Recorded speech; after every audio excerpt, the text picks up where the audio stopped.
as a person though, like I feel like I'm a bit more Canadian, but I definitely have some like Indian like personality traits or values rather. I definitely have Right. those influences as well. But I call myself a coconut. I'm just like white on the inside a bit, brown on the outside, and a little hairy. So yeah. Wow. Women's Wrestling Talk, the #1 women's wrestling show on the planet. Bonjour, you're watching Women's Wrestling Talk, the #1 women's wrestling show on the planet. My name is TK Trinidad, and today we have an amazing show with, of course, nothing but amazing guests. Today we have the IWS Women's Champion, the Cobra, Katrina Creed. How are you doing? I'm doing great. Thank you so much for having me. I really appreciate, taking the time, you taking the time to come and talk to me and you having me on here. I'm really excited. I mean, I am definitely partial to my Canadians, so I love kind of diving into it and kind of learning because, coming from Canada and when I was doing track and stuff, it was hard to get out and do my own thing. So I'm just curious on the wrestling front. But before we get into all that, there's an important question I have to ask you. So, Yes. being an environmentalist, what do you think, or where do you think the state of the world is right now? Ooh, it's pretty atrocious. So yeah, it's pretty bad. And everything I've read either in electives I take it at university or just stuff that I've read through news sources and stuff just confirms that it's getting worse. So it's definitely a bummer, but I've just had to. Yeah, like for my whole life, I've tried to be an environmentalist by being vegetarian, not driving for the longest time up until I started taking bookings recently. I tried my best, but I'm starting to realize that, obviously these companies need to take action and they're not going to. So I just kind of have to accept the fate of the world, as depressing as it is. So, yeah. So is the fate of the world, like, are we got 30 years? Like what are the folks saying? How much time do we have?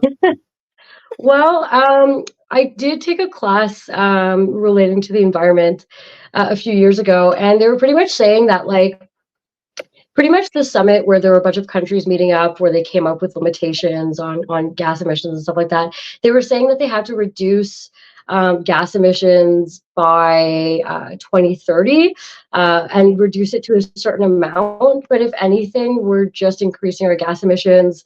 So there's no way that's going to happen by 2030. And if it's not done by then there's pretty much going to be irreversible climate changes, and we just can't come back from that after. So seems like we're heading in that direction, unfortunately. And what that means exactly, I'm not exactly sure. Scientists aren't necessarily sure either.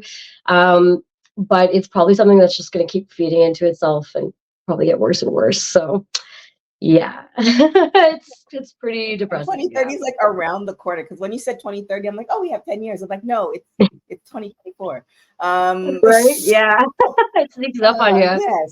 Yes. Good way to start the show. I mean, I had to, I know you were more well versed in it. I'm going off of the old stuff, and it just seems even more grim. So here we are. But the good news is you are the IWS Women's Champion. And we are in a new year. So what's the game plan as far as retaining and maintaining that reign? Well, obviously we do have like really talented women on our roster and around the area. So I really always have to be on top of my game to just show, that I deserve this championship and prove, that I deserve to be in this position. So I'm just always pretty much training, working out and stuff like that. Always even showing up to the dojo. I show up like usually more regularly. Like I'll try usually once a week, once every second week, but usually I try to go once a week on top of regular shows and stuff, just to always keep on top of stuff. So you got to do it if you're the champ, or just in general, if you're trying to improve as a wrestler, in my opinion. So you're never at a certain point where you're past the point of learning, in my opinion. And now, can you take your championship over to the US and defend it there? Or, how does it work for IWS? Ooh. Yeah, so I know I've never really asked myself, but I know Melanie Havoc, who was the champion before me, she did bring the championship belt to other feds within Quebec, maybe Ontario, but definitely Quebec, where she was able to defend it. So it's a possibility, but in the States, I don't know, maybe. I guess it really depends on the promotion in the States as well, and if they're down with it. So yeah. And so, like, let's talk about it. So, that's a lot of people that I talk to, they always think of, when I talk to them about immigration, stuff like that, they're like, oh, but you're from Canada. Like, it's just a hop, skip. I was like, no. It's the same process for everybody. It doesn't matter, whether the country is nicer or not. It's all the same thing. So what is like wrestling? Because you have wrestled in the US a little bit. So what is wrestling in Montreal and Ontario like versus wrestling in the States? And I guess more of the East Coast part of it. Well, I'd say I've only had one American booking, so it's kind of difficult to say. But the one thing I noticed in that one booking that I had in the States versus the ones that I had in Quebec or Ontario is that there's just like a huge amount of talent in one area compared to Canada, where I guess, I think there tends to be more talent in the States generally just because there's more promotions. I think generally the density of wrestlers is higher too. There just tends to be a higher number of wrestlers as well. So yeah, it's like I literally, like, I was going to this booking in New Jersey for IGB, the Intergender Bonanza, and going there, I mean, there was Marcus Mathers, there's Sue Young, and then randomly like Nick Wayne just showed up. He wasn't even on the show. He was just hanging out backstage, and I was like, okay, he was just there, right? Yeah, so, and I might be mispronouncing her name. It's Zida or Zeta Steele, who's currently like on MLW a lot, so they're just all kind of there. And there are these really big stars or like these big up and comers. And the venue itself it's at the H2O venue, and it wasn't like huge. There were maybe like, I don't know, 40, 50 people there, and I'm like, wow, this is crazy. Like normally in Canada, it's a bigger place and it's a few hundred people, but this was just a random Thursday night for them, so that was definitely different. So that was the one huge thing that I noticed that was different between like our bookings in Quebec and Ontario versus the States. When you got started in wrestling, you said you've always liked wrestling, but you didn't really know for sure this is what you wanted to do until you went to like your first practice. So what was it in that practice that was just like, oh yeah, this is for me? I don't really know, to be honest. I just really, really liked it. I wasn't expecting to in a way. There's a lot of things that I kind of tried in my life where I thought, oh, this is going to be my hobby and my passion. And I was like, in the end, it was okay.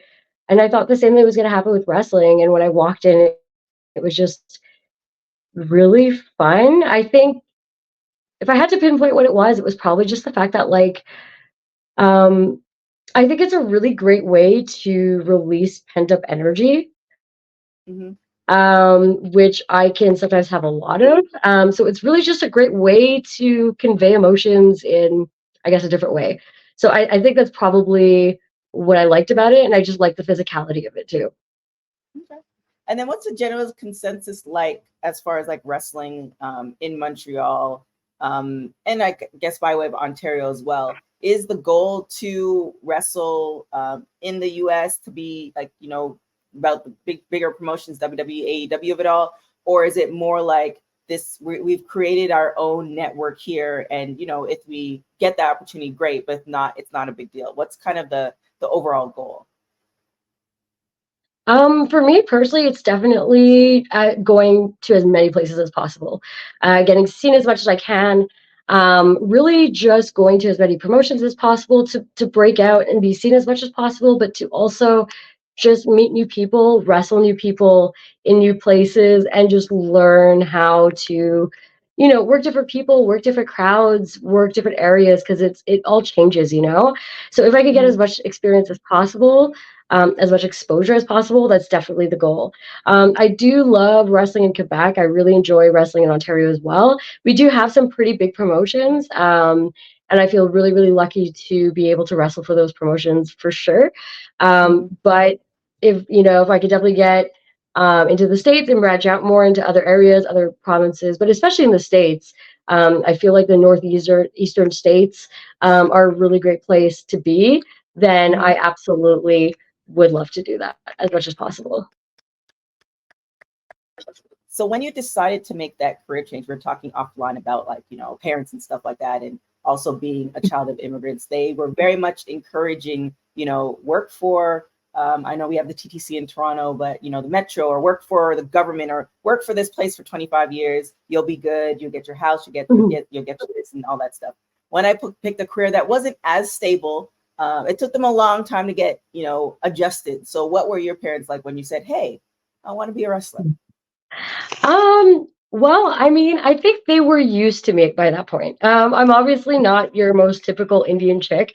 So, when I first started dressing all in black and getting piercings, like they were definitely flipping out, but that was like when I was 15 or 16. And they got over the shock of it all. Eventually they got used to me and they realized I'm kind of an oddball. So when I finally started wrestling and I told them that, it wasn't like they were super opposed to it. They were like, okay, it's kind of expected considering like who she is at this point. So there surprisingly wasn't that much resistance. They were good with it. But of course, I'm still going to university. I still have like a pretty decent job right now. So I have that going for me too, which certainly, makes my mom happy. Definitely. Yeah, exactly. Exactly. So you're studying psychology at university, right? Yes. Yeah. So how do Yeah. you, or So, do you use that degree to kind of help, with dealing with different personalities in wrestling? Because there's a lot of them. Or like, do you use the degree for transition to wrestling? I guess that's a pretty interesting question. So, hmm, I guess like not necessarily because like I say a lot of clinical like practitioners and stuff like that. They usually have to have like at least a master's or a PhD. I'm pretty much like still in the process of finishing off my bachelor's.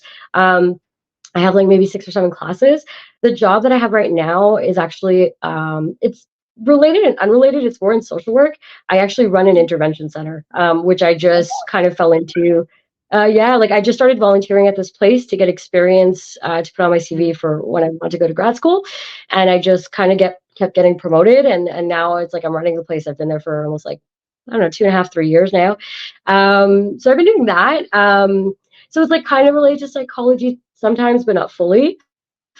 Um, but yeah, I guess there are some things that I've taken from my job, for example, that I definitely apply to the industry and how I interact with people and stuff like that.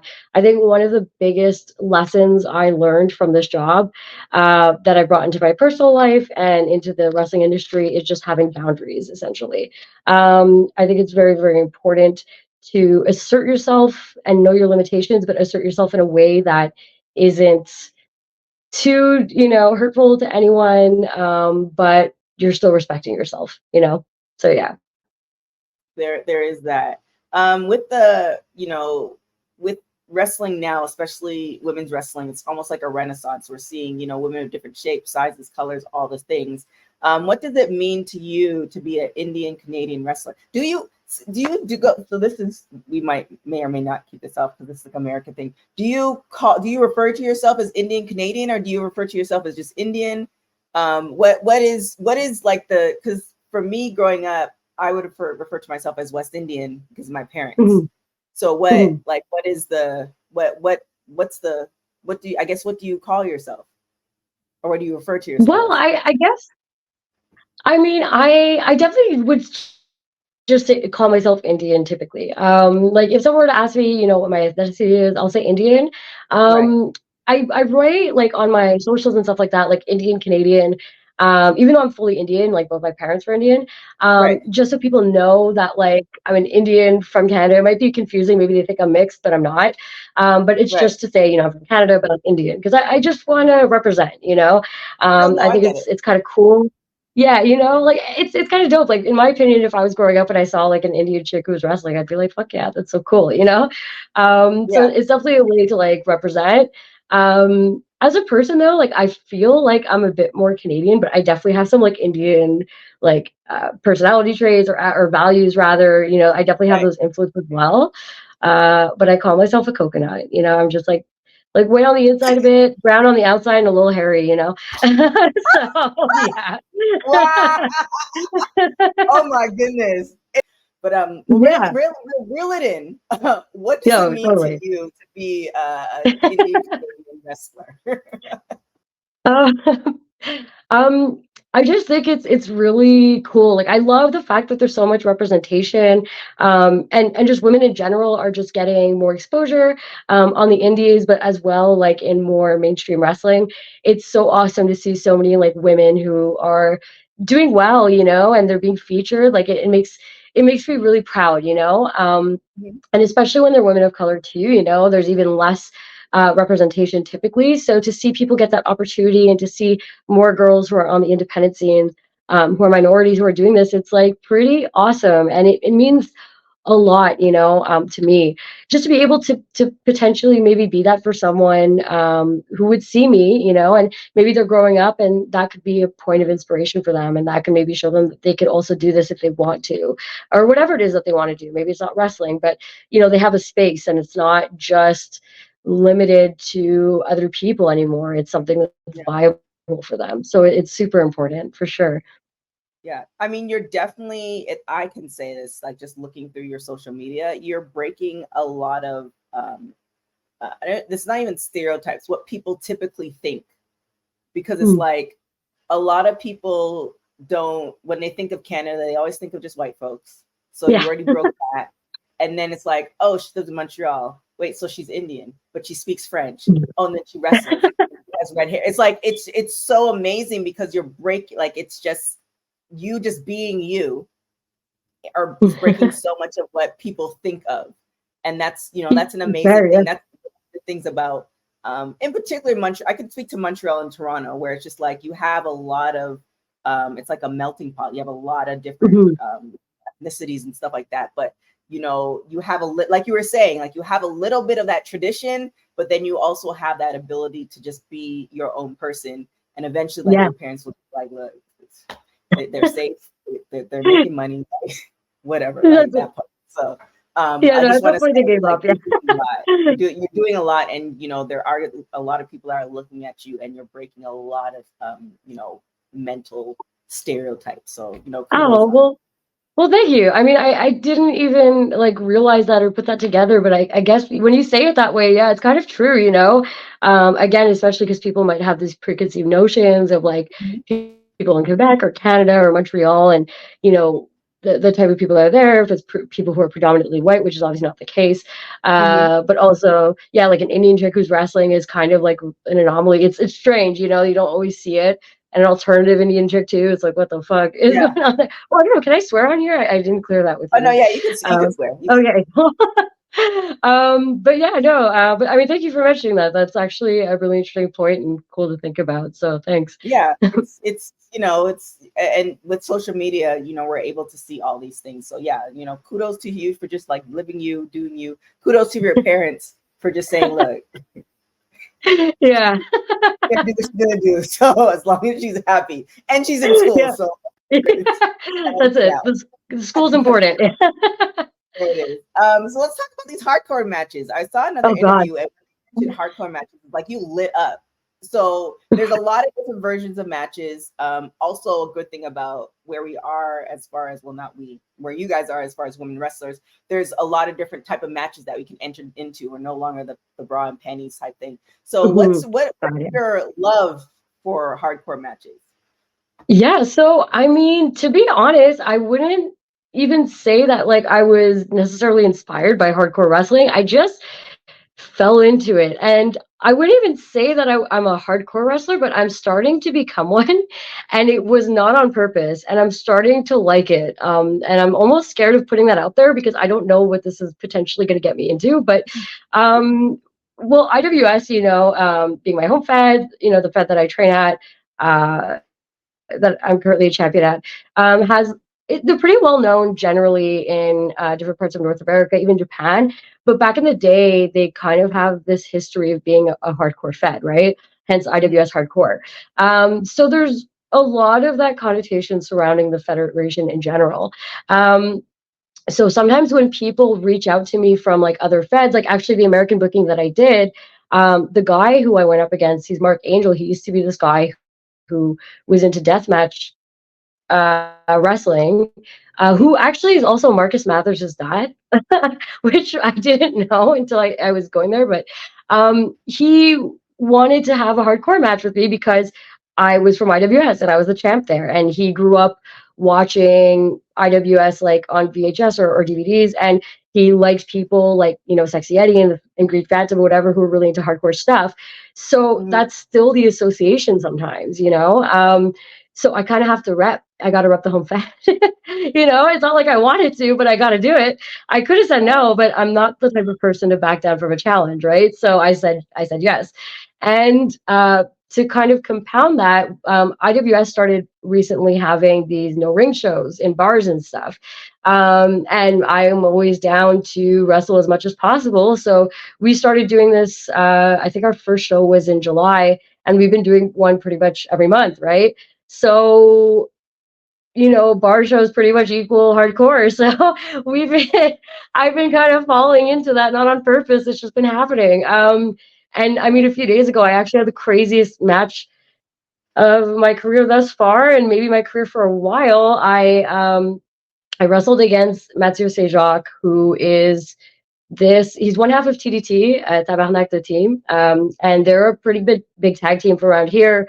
Even in like northeastern North America, they're like fairly big, and they're like these big burly lumberjacks, right? And they like brawling and stuff, and that's kind of their thing. And I was in a freaking match with this guy, so it was pretty crazy. I actually slipped out with a win, which was pretty cool. But it was pretty bonkers. So yeah, I wouldn't say I necessarily liked hardcore wrestling growing up, or I strove to be a hardcore wrestler, but it's just what's happening. I'm kind of going with it, I guess. And I gotta say, I do like it more than I thought I would. So it's kind of fun. Yeah. So now, kind of going back to your parents, have they seen any of your matches like in person? Oh God. Okay. So this is actually my parents, so my father fortunately is not with us anymore, but my father and my mom, they actually saw my very, very first match.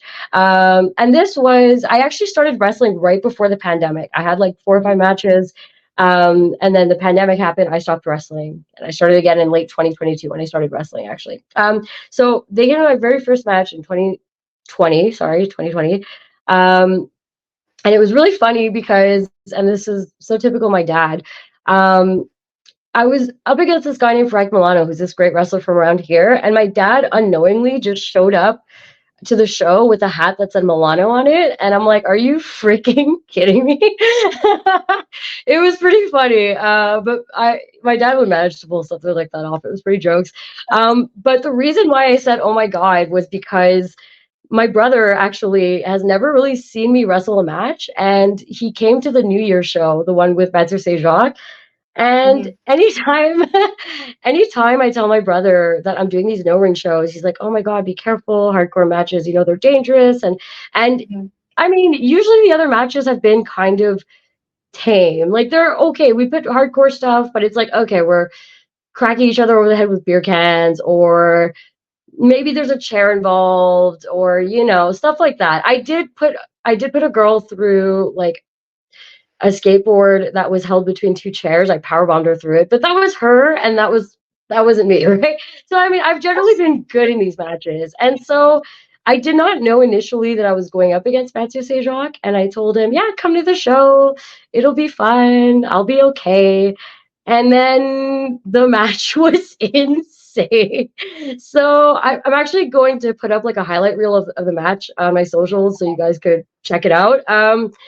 My poor brother almost had a heart attack. I felt so bad bringing him there because I really did not think it was going to be that bad. Like I thought, okay, it's going to be hardcore, whatever, but it was insane. And like 90% of it was improv. So I couldn't even warn him. It was just on the fly. And as it was happening, I'm like, this is super fucked up. And I was like looking over at my brother who was filming and he was smiling. So I'm like, oh, maybe it's okay. You know, maybe he's having a good time. And when I talked to him after, he's like, no, that was a nervous laugh. Like, I was really freaking scared. I was like, okay. Oh no. Was he Like, I'm older? okay Is though. he I older? survived. Is he older He or is, younger? yeah. He's older, yeah. So he's like Oh, stressing out. Yeah. I was like, I got this, bro. I'm a professional. Um, jeez. I Yeah. love it. I love it. But you mentioned that you started in 2020, and obviously the world shut down in Yeah. 2020. Started back up again in 2022. Again, looking through your stuff, you've done a lot in your short time of wrestling. Yeah. So a couple things. What do you wish somebody would have told you, like when you first started? Let's take out the pandemic part. Let's just kind of lump all like your wrestling career together. What do you think somebody would have told you when you started wrestling? And then also now too, what would you tell yourself? I guess your younger self by a couple of years, like, hey, look out for this or don't do that when you started wrestling. So I think I kind of wish if there was something I could have changed. I kind of wish I had not taken so many things so personally. Because the thing in wrestling, if you want to do well and if you actually want to become better, you need to be open to criticism. And the fact is that you're probably going to suck, okay? Like starting off, you're probably going to suck. There's maybe a few people who are just like naturals at it and maybe they'll get it like right away. I was not an athletic person at all, right? Like I did nothing before wrestling in terms of physical activity. Like all I did like back then in high school, I just like partied. Okay, that's what I did. So I was not doing any of this athletic stuff. So of course it wasn't going to come naturally to me. Not only that, wrestling is very complex. There's a lot of things to think about at the same time. Um, and I'm not used, and I think most people who start wrestling aren't used to people openly criticizing them. But it's for our own good, right? Like we need to hear what we're doing wrong to get better. And now I'm like all about criticism. Like I crave it. If I don't hear criticism, I feel like something's wrong almost. So I wish I had not taken it so personally because I felt like it set me back in a way. Like I took it personally, and instead of like thinking about it kind of rationally and setting my emotions aside and seeing, okay, what is this person telling me that I could use? I was just like, like it was an ego thing, and I'm like, oh well, maybe that person doesn't even know what they're talking about, which is like insane. Like they're about 20 years, of course they know what they're talking about. So I just wish I had gotten over that quicker. Luckily, I got over it, and I'm glad that I did. So to anyone listening out there, if you're first starting to wrestle, you're probably going to hear a lot of bad things, and it's okay. Just don't be too sensitive about it, and try to really listen to what people are telling you, and integrate it into what you're doing. It's if you trust the person's judgment and they're a good wrestler, just try to integrate it instead of taking it to heart. And I kind of wish people did tell me, but I kind of wish people would tell me the extent that people can be kind of creepy in this industry sometimes. So I heard about it, but it's pretty pervasive at times. Not always. Some people are really great, but yeah, it can get pretty bad sometimes. So yeah. Yeah. There is that. There is that. But Yeah. well, there's no but. There's no transition. But you trained with Speedball. You were trained Yes. by Speedball Mike Bailey. What is one piece of advice that he gave you, or any of your other coaches, Daddy Magic, Shane? What was one piece of advice that they've given you? Andrew, so Shane Hawk has given me a million pieces of advice. He's honestly the best coach in the world. I'm always like messaging him, asking him like, oh my God, how do I do this? What do I say about that? Like, he's just the best. So I can't even, I have to think about him because he's given me so many pieces of priceless advice that I'd really have to think about that. Let's see, Speedball.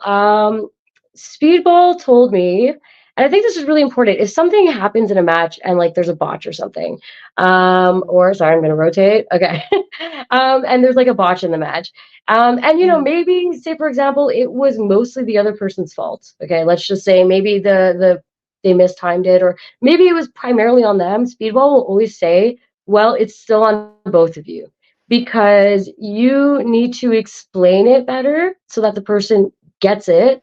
And yeah, maybe it was primarily, maybe you thought you explained it fine and maybe it seemed like the person got it, but you have to go over it enough times to make sure that the person gets it. And if there's a botch, it's both of your faults. It's not one or the other.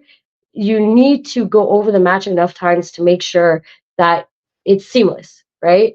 And if you didn't do that, well, you didn't do your part. And that's true, you know. There's so many times where I feel like I just want to fault the other person. And I'm like, oh, well, I told them and they said it was fine and it wasn't. But then I'm like, yeah, but did I really go over it with them? We just spoke about it. Maybe I should have gone over the positioning with them and really made sure they got it, you know, and that's on me. So it's, yes, wrestling is a competitive thing. It looks like it's an individual sport, but it's a team sport, you know, it's a team, you know, set of theatrics. We're both there working with each other, right? We're both there trying to make the other person look good. So it's a team sport. We gotta help each other out as much as possible, right? So yeah, that was definitely good advice from him. And Danny Magic, I don't know, probably don't suck. or I don't he's a really funny guy. I love him. Honestly, he's so great. Gosh, but yeah, he's one of those like tough love coaches, you know. Um, so he was one of the first people that kind of like straight up would tell me I sucked at something, right? And if I did something good, though, he would tell me I did it good. I actually did it well, and it wasn't someone just like blowing smoke up my ass, you know. And that I felt definitely just helped me in general. To just to know, you know, to know, okay, this was shit, okay, this was good, and to be able to eventually see it myself too. Okay. And so now last year, you said that your goals was to do matches in the US, which you've accomplished, or you accomplished one match in the US. What, being 2024, what are the wrestling and personal goals for this year?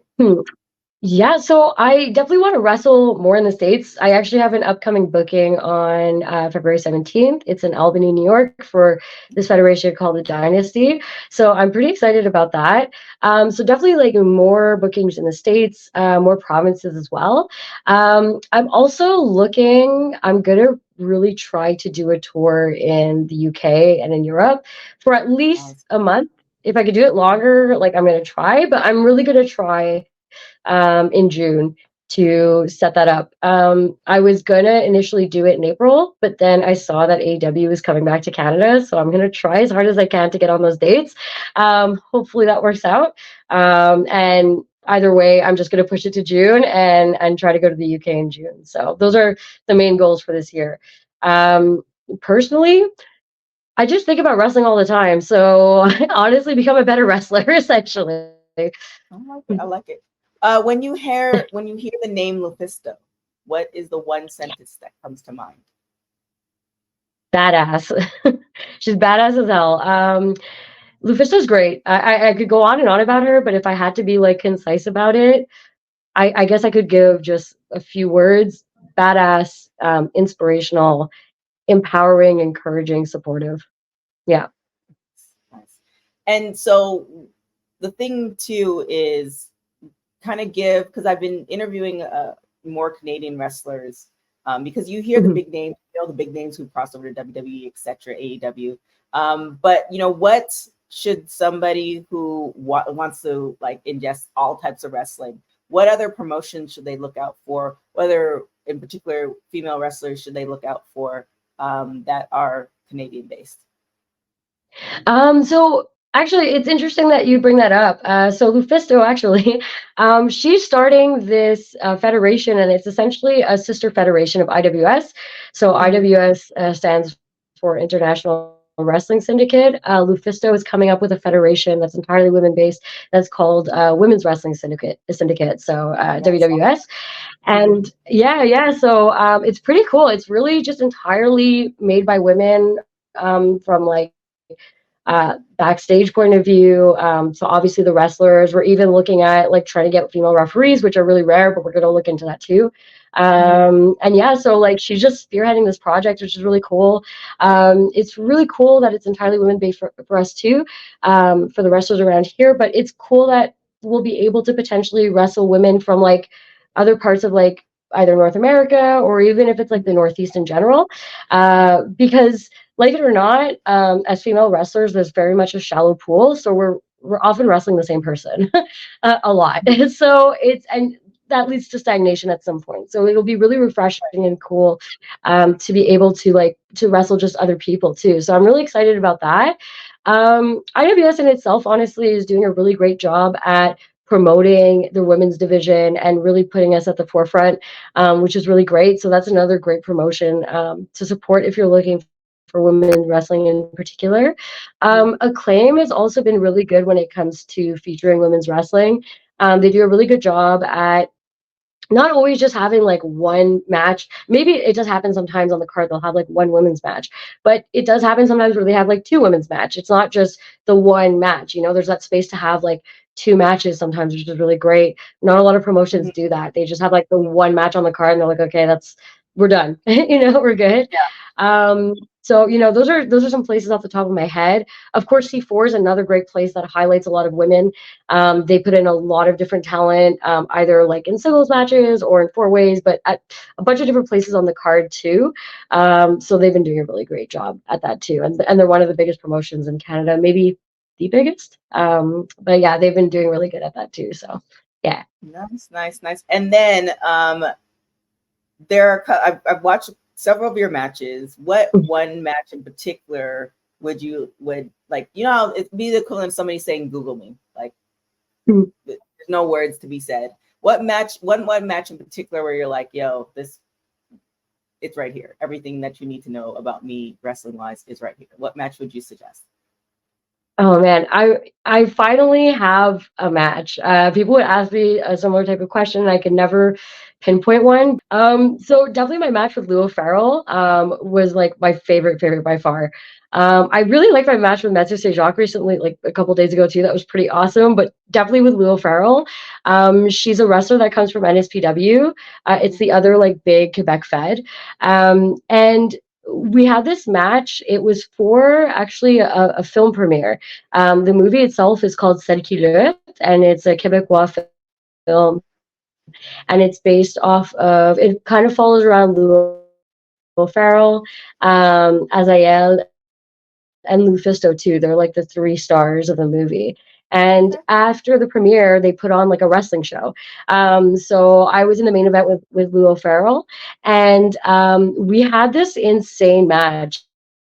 Like we had never wrestled before. It was our first time wrestling each other. And afterwards we were talking to each other. We're like, dude, we have insane chemistry. Like it was crazy. Like it was just I don't know, I can't even explain it. Like when wrestlers talk about how like wrestling someone, there's like that magic, or it felt magical, like that's what it felt like. And I don't really know how to explain it other than that, but it was really just great working with her. I had so much fun during that match, and I really, really liked that match a lot. Last question before we get out of here. You are at the top. You are the champion. You're the IWS champion. There are people who are coming for you. What do you have to say to them?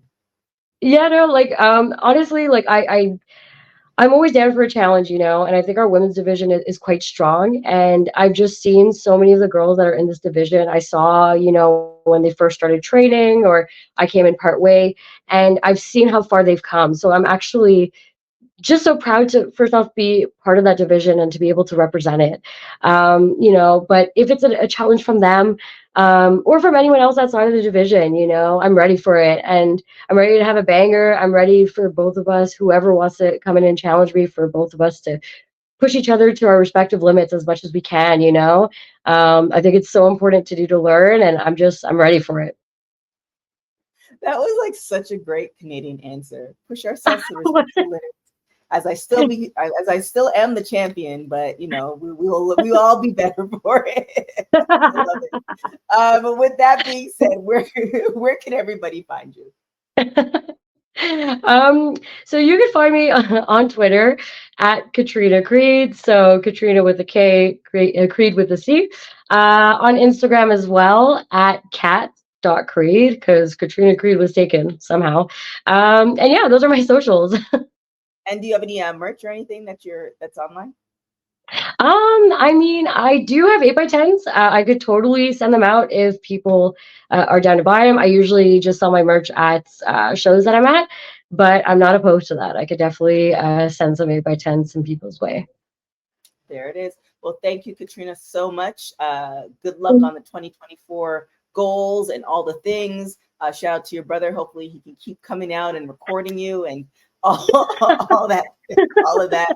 I appreciate you for coming on. Thank you so much for everybody for watching the show. Thank you for tuning into Women's Wrestling Talk. My name is TK Trinidad. You can follow me on everything at TK Trinidad. You can follow Women's Wrestling Talk on everything at www.talkpod.com. Thank you guys so much for watching Women's Wrestling Talk, the #1 women's wrestling show on the planet. Till next time, ciao. Women's Wrestling Talk, the #1 women's wrestling show on the planet.